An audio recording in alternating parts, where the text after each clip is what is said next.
Right, that has just started to motor over now, and the boiler's come on.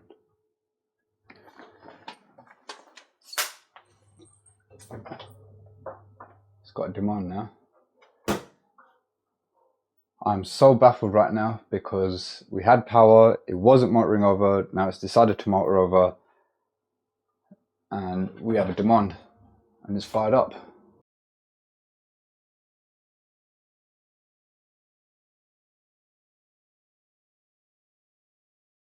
Howdy everyone, welcome to this week's Day in the Life of a Gas Engineer video. Now, breakdowns are coming in thick and fast. I'm trying to get more and more breakdown videos out so that you guys are kept on your toes, because installs, power flushes, once you've seen one, you've pretty much seen them all. But breakdowns, that's where things get really interesting, because no two breakdowns are ever the same, such as this one. So it started off as a fairly simple breakdown upon the initial visual inspection. It then led to a completely unrelated fault as well. So have a watch, see how I managed to get around it and how I resolved it.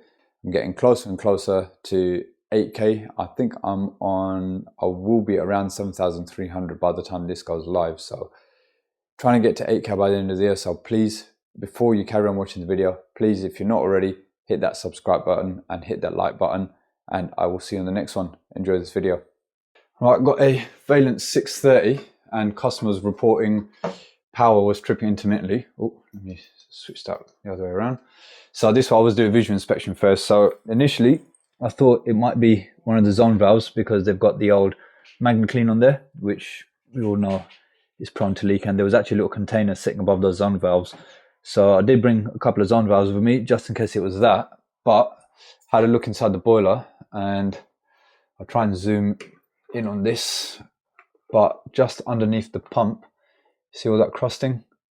So that's been leaking over time, and that's what's been causing it to trip out, because the water's been getting into the electrics and then causing the electric to trip out. So luckily I've got one on the van, 178983. These are now obsolete, so if you do have to put in a new one, you go to your merchants, you won't get this one, you're going to get the ERP one. There's some shops that still got the old stock left, which is about half the price of a new one.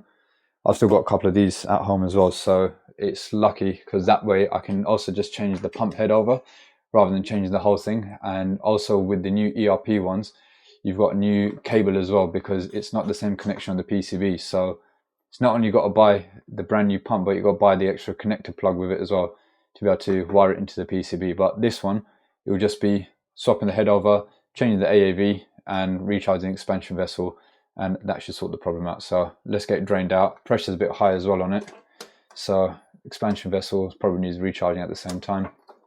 Luckily got a ton dish right here, so I'm gonna literally run the drain hose straight into there, and that should all drain itself out.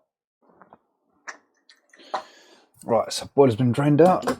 Let's change the AAV first. I'll just pop that out because if there's any water left in the system, as soon as I take that out, the rest of it will drain out. Ow. There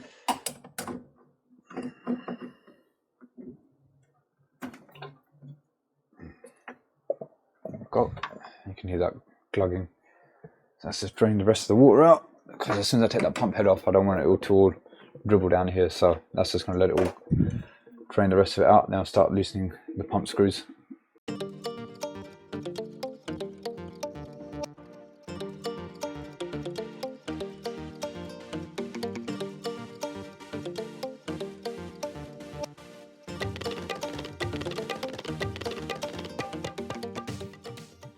So you can see here where the pump's been leaking from, and that's not moving that freely either, whereas this one,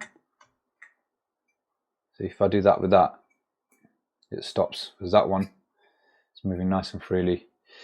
So I'm going to grease up this little seal here, clean up the housing there. I'm going to put a little bit of silicone grease in there as well to make sure that makes a nice watertight seal.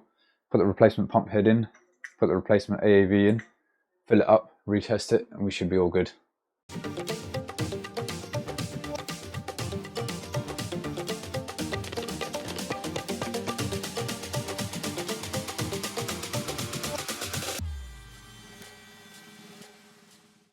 Right, we are back on again.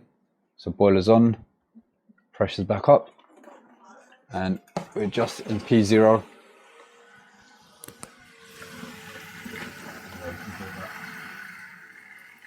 Nicely, no leaks. Just gonna let that finish purging, and then we should be out of here. Got a nice cut on my hand as well. I don't know how, but hey ho. Right, same job. Sod's law. Now the hot water zone valves stopped working. So I already tested the cylinder stat. So we've got power on the demand terminal from there. So we've got power going to the brown. I'm just going to check in the wiring center, see if we've still got power going to the brown to the hot water zone valve, which is this one here. So that's the one I need to check. So earth and right, okay, so that's weird. So I haven't got power there, but I've got power in here. Let me open this up and double check. Maybe there's a loose connection or a loose terminal or something. So cylinder stat.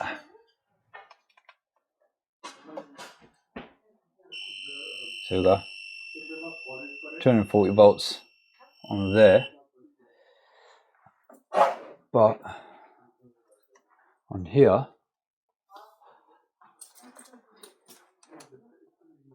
make sure that is the hot water zone valve, isn't it? Yeah, that is the hot water one, which is definitely this one.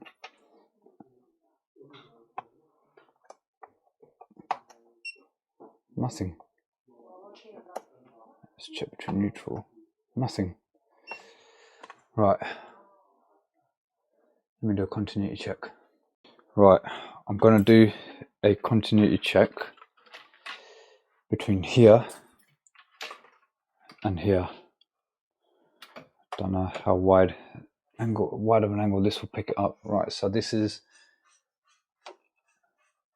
okay, no continuity there.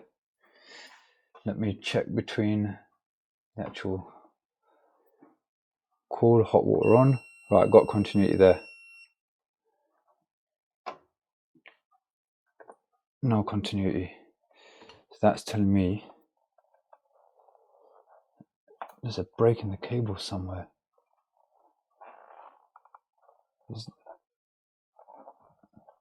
Hang on. That's not even wired into the right terminal. So how was that working?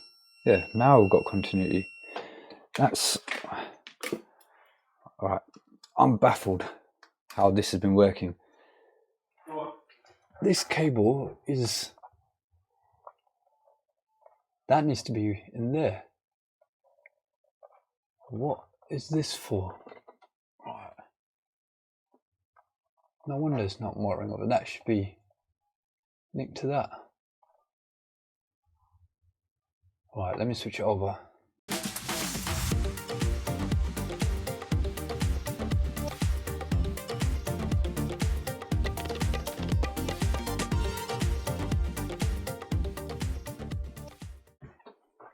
Right, now I'm going to do a continuity check between there and the core from the cylinder stat. So that's on terminal 2 on the cylinder stat. That's the brown hot water zone valve. Good. Now we've got continuity. So I'm going to power it up, and I should be getting 230 volts on there because the demand is still on. Right, power's on, and now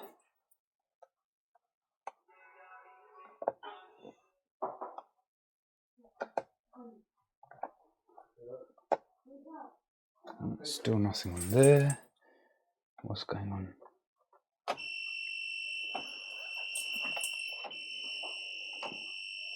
$230 there.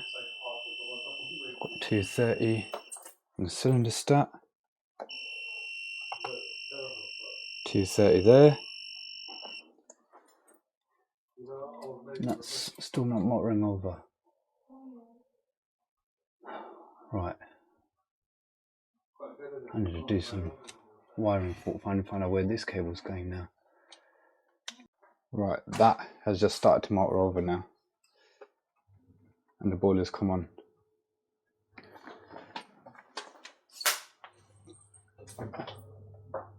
It's got a demand now. I'm so baffled right now because we had power, it wasn't motoring over, now it's decided to motor over, and we have a demand, and it's fired up. S4. Right, when I come back, I've got to come back to give this boiler full service and the megaflow as well. I'm gonna have a look at this wiring center and see what's going on, because I don't know how that was working all this time, because the brown was never wired into. Look, I can hear something not right in there. I think there's a loose connection in there. Yeah, I can hear something buzzing in there, so I think there's a problem with that motor in there. So I think I'll probably change that over just to be on the safe side. Right, we're back in business. Problem inside here was someone had changed the synchron motor before, but the way they'd wired it, it wasn't a proper connection. They'd linked out this with terminal blocks inside, so luckily there was enough slack in the cables in there, so I stripped them out. Let me just take this off and show you quickly. So see these two terminal blocks there?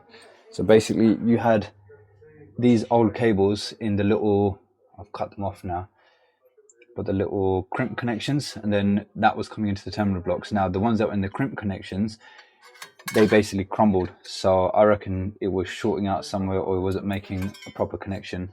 So I've taken it out and put it into the proper terminal blocks, and now that's open.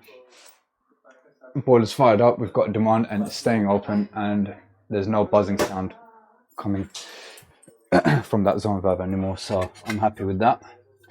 Otherwise it would have meant a new synchron motor or potentially a new zone valve, but that's all okay.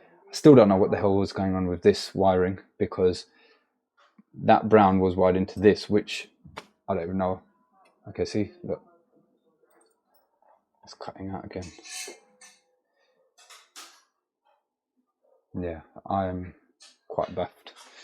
I'll have to see what the problem is, whether it's something to do with the wiring or the zone valve. I'll have to see when I come back again.